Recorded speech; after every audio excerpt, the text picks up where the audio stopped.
Hello, everyone. I'm Rachana Vishwanathula, and I'm a developer advocate at IBM. And the title for my talk today is My Container Application Has 100 Vulnerabilities, Now What? In this talk, we'll understand what are containers, what is application modernization, and jump into what is container security and how to ensure container security in our Docker applications. So as part of enterprises' IT digital transformation, applications have expanded from traditional bare metal servers to VMs and now to containers. This is driving containerized app deployment and development. With that, enterprises are faced with key challenge. How do you ensure that the containerized applications are secure? Containers are standalone, lightweight, portable, and they provide accelerated time to market and infrastructure efficiency. They have broad appeal because they allow users to easily package an application and its dependencies into a single image, which can be promoted from development to test and to production without change. Containers make it easy to ensure consistency across environments and multiple deployment targets like physical servers to VMs to public or private clouds. And this helps teams more easily develop and manage the applications that deliver the business value. And because of this, application modernization and migration to cloud is significantly increasing the container adoption. And in the next 2 years, 89% of increase in container usage is expected. And despite the high adoption rate, container security continues to be a concern to IT professionals. 50% of IT professionals cited security as primary issue with their container strategy. So what is cloud native? So cloud native applications are a combination of automated DevOps, containers, and microservices.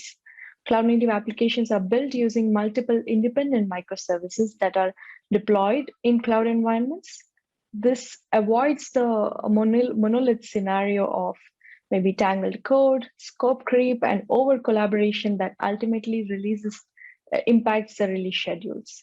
And using an automated DevOps and continuous delivery model, software development teams can quickly and iteratively add new features to an application. So if you look at the diagram, it pretty much explains how cloud native works. And as a result, we get a lightweight, modular, and highly automated approach. Container security. So DevOps isn't just about development and operation teams. If you want to take full advantage of agility and responsiveness of a DevOps approach, IT security also plays an integrated role in the entire cycle. And with this approach, there is a way for us to integrate DevOps and security for best DevSecOps practices by putting certain controls in place, right? Starting with secure by design, culture, and practice. This is a AppSec program that starts with the people culture that lead to secure and best coding practices. Shift left design and development. What this simply means is instead of thinking of security as an afterthought, once the application is created, maybe then I'll write a firewall and patch something. Instead of thinking of it like that, we have to shift left and incorporate security in every cycle of development. Enable core security controls, which will implement core controls across data, identity, network, endpoints, and containers. And continuous validation and offensive testing. We'll have to make sure that the applications are continuously tested. And then finally, CI/CD delivery automation. You could use something like Red Hat Ansible to establish a robust DevSecOps toolchain while helping automate deployment and development of security controls, which are embedded into the deployment of new workloads. So there are multiple reasons why security can be challenging for container environment, and the following considerations are critical for securing container environment. Speed of container deployment can be a double-edged sword, right? The benefit of container technology is that they accelerate application development and deployment processes, making security updates, upgrades, and vulnerability patching fast and easy. Yet the speed of deployment can be a challenge too. Often there is not enough time for quality assurance or security testing, which means that companies need to go through manual processes of consistently checking that the latest versions of containers are the ones that are being used, that all the code is patched and fully up to date. And microservices adds complexity. The fact that containers typically requires applications to be broken into smaller microservices, resulting in increased data traffic and complex access controls and more rules. You have lots and lots of services, often too many ports. So that means there are more doors to secure. Plus, each door has less information about what's going on. So it's harder to identify if someone's the bad guy. And then use of public container repositories. The traditional software development process, build, test, deploy, quickly becomes irrelevant in the age of containers. In fact, developers often grab ready-to-use unscanned images from public repositories and throw them into the cloud. And by the time someone notices that the containers are there, they've done their job and are gone. So the life cycle might be over by the time security team can actually go in. Lack of isolation.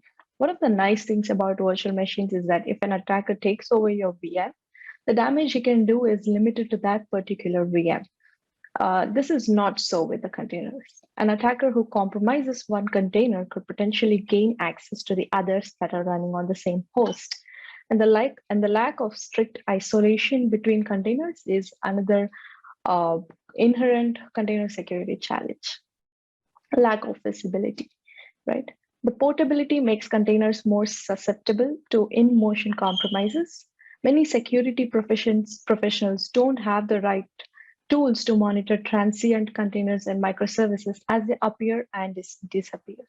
Additionally, most of the recent attacks started from within the data center and moved laterally due to the lack of visibility and control for east-west traffic. Hackers exploit this oversight. Not addressing these traffic flows leaves the organizations vulnerable to potential security threats. Cloud-native environments. Cloud-native technologies such as containers, serverless, and other microservices-based technologies present real challenges to security teams, especially when coupled with fast-paced DevOps processes. Cloud-native environments require new approach to security, and lack of skills and expertise can create that challenges. So whether you're using containers to build your application from ground up or porting your existing monolith apps to a containerized environment, you need to realize that container environments introduce you to a unique set of security risks that you should be ready to address from day one as you begin to pull your base images to build your containers until they're deployed and running in production environments. And there are 5 major container risk areas, starting with images, right? Containers are built using either a parent or a base image. Images are useful for building containers because you can reuse the various components of the image instead of building a container image from scratch. However, like any other piece of code, images or dependencies could contain vulnerabilities. Registry. For developers, the quickest and easiest way to incorporate standard open source components into an application is to pull the appropriate container images from a public repository. When you do this, you are by necessity trusting that the registry to maintain the least at the basic level of security regarding the contents of image. Orchestration. The orchestration layer of container security focuses on the environment responsible for the day-to-day operation of containers. There are multiple moving parts in orchestrators such as Kubernetes. This makes it more challenging to secure not only because of the number of components involved, but the way in which those components interact, right? Some communicate via API, some others via host file system. All potential points of entry into the orchestration environment must be addressed. And then comes containers. Besides the entities such as apps and images they hold, containers themselves are often considered vulnerable to security risks through container runtimes that manage the containers. A vulnerable runtime can expose all the containers it runs and also the host OS to potential security risks. And finally, the host OS itself. The OS that hosts your container environment is perhaps the most important layer of the stack because this is an attack that compromises the host could provide intruders with access to everything else in the stack. Container security risks are majorly categorized as compromise of a container image or compromise of container as a whole. And then the other type is if someone's misusing a container attack or containers that the host OS or other hosts among others. So if you look at the threat vectors that the container environment introduces us to, starting from images, right? You have image vulnerabilities, configuration defects, embedded malware, embedded clear text secrets, and the use of untrusted images, right? When you're porting your applications to a cloud strategy, these are certain things that you must address as far as container images are concerned. Then comes registry. You might come across insecure connections to registries, stale images in the registry, insufficient authentication and authorization restrictions to the registry. Orchestration, unbounded administrative access, unauthorized access, poorly separated inter-container network traffic, mixing of workload sensitivity levels, and orchestrator no trust, right? So these are certain threat vectors that orchestration layer presents us with. Then comes container itself. The vulnerabilities within the runtime software, unbounded network access from containers, insecure container runtime configurations, application vulnerabilities, and rogue containers, right? And finally comes the host OS, where this is the largest attack surface. It has, starting from shared kernel, host OS components vulnerabilities, improper user access rights, and host OS file system tampering. These are some of the things that could happen with host OS, right? So container environment introduces us with whole different types of threat vectors. So our container services should cover all the risk areas, right? It should address major risk areas that we've discussed about, starting with images. Application images are among key vulnerable areas for security risks in container environment. These images can be outdated ones, insecure versions of software, applications carrying bugs, those containing hidden malware, and those which are loosely configured. Moreover, these images often carry along authentication keys or certificates. To address this risk, we will have to design, validate, and then detect the configuration defects and define the policies to block the instantiation of unsecure images. And then comes registry. So when we are accessing from a poorly configured registry, the access should happen through an encrypted and authenticated connections. Also, the registry should undergo continuous monitoring to ensure all stale images that offer scope to vulnerabilities are cleared. So we should ensure that the audit processes, implementation of secure connections, and then develop policies for effective authentication. And then comes securing the orchestration. It recommends tight access control to cluster-wide administrative accounts through effective authentication methods, something like a multi-factor authentication, just above password authentication, segmenting the containers by purpose, sensitivity, threat posture, provides higher defense in depth. And overall, container orchestration platforms should be configured to features that make them facilitate a secure environment for all apps that they run. Therefore, it is recommended to implement RBAC policies for improper API controls, design, and implementation of workload security zones, right? Securing the container. So the most common security issue with containers occurs when container runtimes that manage themselves contain vulnerabilities. A vulnerable runtime can expose all containers it runs and also gives the host OS to potential security risks. Given the flexibility that containers enjoy through dynamic IPs over the network, there is a need to identify network anomalies in such an environment and apply relevant filtering tools to address any possible vulnerabilities. We should ensure the vulnerability management, monitor, and help control unbounded network access, detect and fix the insecure container runtime configurations. And finally, the host OS. HostOS is a key to successful container environment, given the fact that it lies at the lowest level of container architecture. It is the more critical target to security threats. A compromise of HostOS can lead to the compromise of all containers that are running on it. HostOS should undergo continuous scans for vulnerabilities, and any required updates should be immediately applied. So this is not just the level of container runtime. It should also be done to the lower level components such as kernel, which are key to secure container operation. Proper configuration is also important to security of HostOS.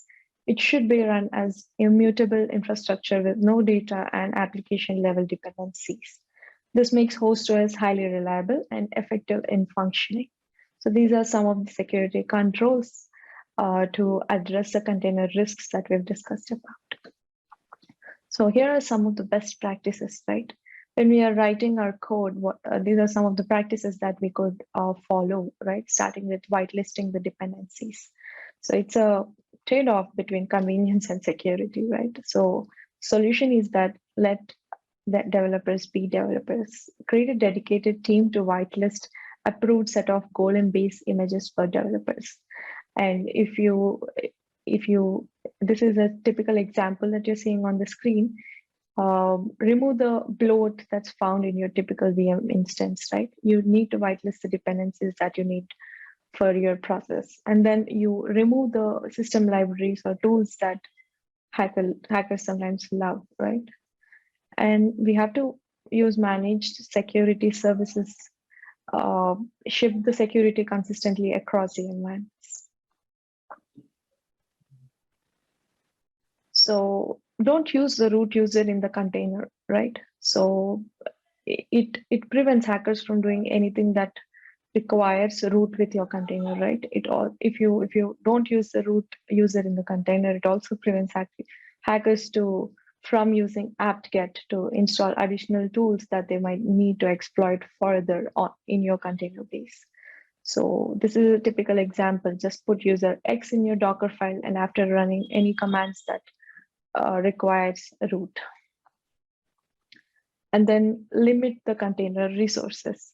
So when you're running a container or a pod on an orchestration platform, you can write a machine config and limit the container resources. Limit the resources by memory and CPU, right? When you're putting a certain limit, it prevents any DOS attacks, right?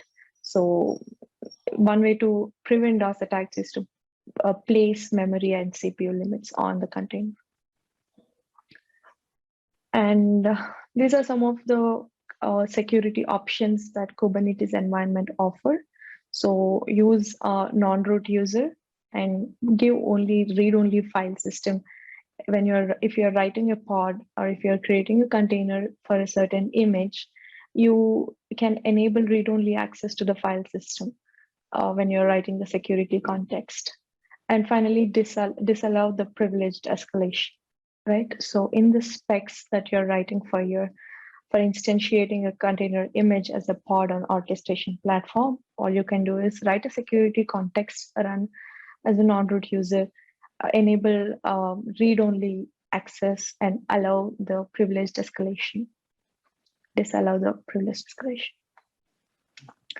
So here are some of the other best practices when it comes to using Kubernetes as orchestration engine. You can use IAM to configure role-based access policies. You can manage the access to the Kubernetes resources. You can use RBAC to define pod security policies. So with pod security policies, what I mean is you can configure policies to authorize who can create and update pods in Kubernetes service. Then comes encrypting the data in Kubernetes. In versions in certain versions of Kubernetes, the data in etcd is stored on local disk of a master node. Hence, it would require us to encrypt the data that's being stored, right? So we'll have to make sure that the data is encrypted. And then enable TLS on your ingress so that you can encrypt the data that is going into your apps. And then implement network policies using Calico And you can protect the app config with Kubernetes secrets instead of writing your application configurations directly in your code, hard coded. You can write a secret for Kubernetes or any orchestration platform through which you can protect your app config. And finally, Istio. Istio is a service mesh that provides a uniform way to connect, manage, and secure your microservices. So what you can do is you can use Istio to establish a mutual TLS among the microservices that are running running in your environment. Secure container workloads. So this is how enterprises most of the times work. You have a typical pipeline, which mostly consists of build, dev, test, app scan, pre-prod, prod, etc. A pipeline that typically is set up, and this is the kind of DevOps pipelines that the enterprises are using. Every time a new change is made, instead of actually performing each of these steps manually, we can automate it by setting up a delivery pipeline. So in delivery pipeline, a build stage is where you're just fetching the code changes from the source repository, and you're building the code. And then once the build stage is passed, it automatically starts a dev stage. Dev stage has again certain jobs where you're trying to deploy the application, also perform some functional tests. Once the development stage is done, automatically the test stage is triggered. Once the test stage is done, app scan dynamic prod. So these are some of the things that happen typically, right? So some of the benefits that it offers is delivery pipelines are very easy to set up, and they enable continuous integration, testing, continuous deployment in your application. And one more advantage is you can deliver your application to multiple cloud platforms or multiple deployment targets, anything. So this is where we have to understand. So when transferring data among network systems, trust is a central concern. In particular, when communicating over untrusted mediums such as internet, it is critical to ensure the integrity of the publisher of the all data a system operates on. So you use Docker Engine to push and pull images to a public or private registry. So what content trust is a concept which gives you the ability to verify both the integrity of the publisher of all the data that is received from a registry over any channel. Docker Content Trust provides the ability to use digital signatures for data that is sent to and received from remote Docker registries. These signatures allow client-side or runtime verification of the integrity and the publisher of specific image tags.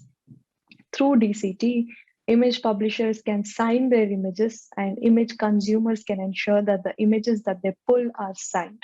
So publishers could be individuals or organizations or automated software supply chains signing the content as part of their release process. So when a publisher who is using Docker Content Trust pushes an image to a remote registry, Docker Engine locally signs the image with publisher's private key. And when the user pulls this image, Docker Engine uses publisher's public key to verify that the image is exactly what the publisher has created. So it ensures that the image wasn't tampered with and that it is up to date. Docker Content Trust provides a strong cryptographic guarantees over what the code is and what versions of software are running in your infrastructure. It integrates the update framework into Docker using Notary. Notary is an open source tool that provides trust over any content. So here are some of the use cases that it provides, starting with image forgery, right? So let's say a publisher has published his image, a certain private key is associated with the image. And if a hacker is trying to tamper this Docker image, the key since the key is tagged, once the hacker has tampered with the image, when the user is trying to pull the image, he will check for the digital signature which is available on the image. And since the image has been tampered with, he will not get a, I mean, anybody who's trying to pull the image will not get a validation on the digital signature which the image has. So there is no way to forge the image using if Docker trust is in place, image forgery can be detected. Replay attacks. A replay attack occurs when a cybercriminal tries to eavesdrop on a secure network communication, intercepts it, and then fraudulently delays or resends it to misdirect the receiver into doing what the hacker wants. The added danger of replay attacks is that the hacker doesn't even need advanced skill to decrypt a message after capturing it from the network. The attack could be successful simply by resending the whole thing, right? The way DCT avoids this is like I said, every image has a tagging key. And if someone is trying to perform a replay attack on it, once a user is trying to pull this particular image, he'll see that the digital signature is expired over the Docker image. So if a hacker tries to delay it or tries to resend it after a certain time, after eavesdropping on a certain network, by looking at the expired digital signature over the Docker image, the user who's trying to pull the image knows that it's no longer valid. And then finally, compromised keys. In the cases of compromised keys, the hacker simply tries to replace the keys with something else. In this case, if a publisher is publishing an image with a private key, and let's say the hacker is trying to tag it with a compromised key, what happens is when the user is trying to pull it with a public key, the mismatch is easily recognized, and the keys and the fact that the keys are compromised is easily noticed. So that's Docker Content Trust, one of the practices that can be followed when you're using Docker applications. And then comes vulnerability scanning, right? So we face attack vectors like OS vulnerabilities, which could be vulnerable kernel versions or unpatched libraries, and then application weaknesses, something like XSS, buffer overloading, or SQL injection. So with containerization, every layer in the container is just one link in the chain. The containers that you produce can be used as base for another container, and so on. With the link in the chain susceptible to the attack vectors and threats. So that's when we use vulnerability scanning. When containers are loaded into the container registry service or any registry service, they should automatically be scanned for vulnerabilities. And once this vulnerability scanning is done, it will generate something called assessment report.